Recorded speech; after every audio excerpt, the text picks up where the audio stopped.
सैफ अली खानवर चाकू हल्ला करणाऱ्या आरोपीला अखेर ठाण्यातून अटक। विजय दास रेस्टॉरंटचा वेटर गुन्ह्याची कबुली दिल्याची पोलिसांची माहिती।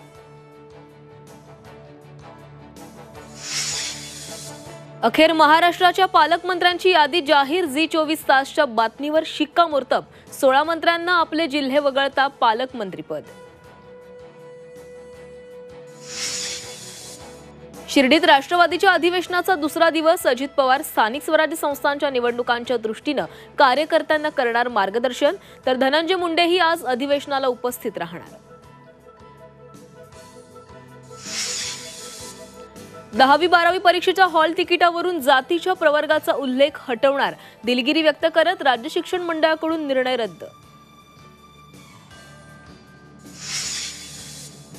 संभाजीनगरमध्ये आज मोर्चाचं आयोजन। संतोष देशमुख हत्येच्या निषेधार्थ नागरिक उतरणार रस्त्यावर।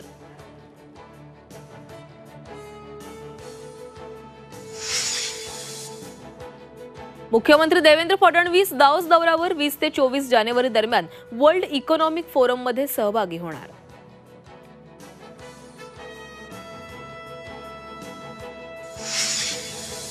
धर्माचा दुरुपयोग करून सत्ता मिळवणं हा अधर्म। उद्धव ठाकरेंचं अप्रत्यक्षपणे भाजपवर टीकास्त्र। हिंदू आहोत आणि हिंदू म्हणूनच मरणार असल्याचं भांडूपमधील कार्यक्रमात उद्धव ठाकरेंचं विधान।